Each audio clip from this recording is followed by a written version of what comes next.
જી બધા મિत्रोને નવા દાડા અને નવા વ્લોગના રામ રામ। આ જોઈ લો આપણે આવી ગયા છીએ મકાઈના ખેતરમાં। આપણે આટલા દિવસ વ્લોગ બનાવવાનું બંધ હતું કારણ કે આપણો મોબાઈલનું કોમ્બો જતું રહ્યું તો આજે સાંજ કરાયો છે અને આપણે આ વ્લોગ બતાવવાનું ચાલુ કરી દીધું। જોઈ લો આપણે મકાઈ કેટલી મોટી થઈ ગઈ છે।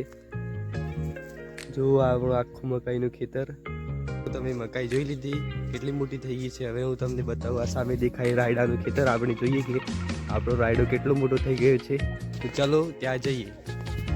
મિત્રો આપણે રાયડાના ખેતરમાં આવી ગયા। જોઈ લો આપણો રાયડો કેટલો મોટો થઈ ગયો છે। ફૂલા પણ આવી ગયા છે રાયડાના નજીકથી બતાવી દઉં। આ જુઓ મિત્રો ફૂલ।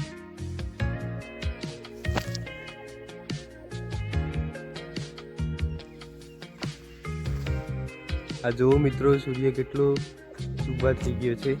શિયાળાનો એમે પણ દિવસ જલ્દી જ આથમી જાય। આપણે રાયડાના ખેતરમાં આંટો મારીને આવી ગયા ઘઉંના ખેતરમાં।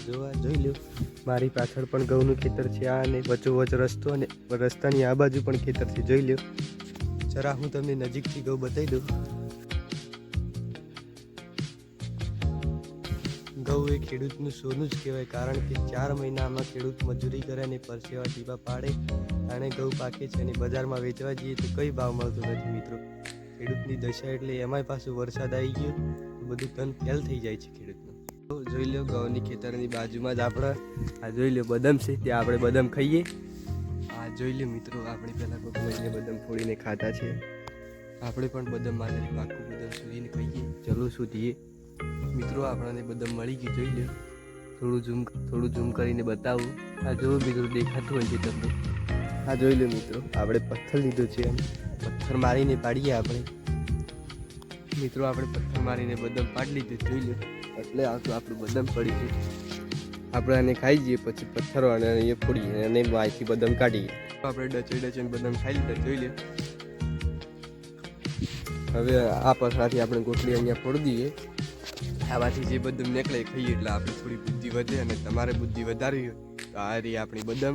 અહીંયાથી બદામ લઈ જાજો, પૈસા નહીં લઈએ ફ્રીમાં આપી દઈશું। મિત્રો આપણને ફોડતો ના આવડે એટલે બગડી ગઈ। એક કાચું તોડીએ ને મસ્ત કાઢીએ એમાંથી પછી હું તમને બતાવું।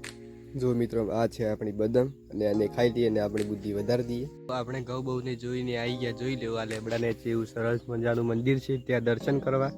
તો ચલો હું પણ દર્શન કરું અને તમને પણ દર્શન કરાવું।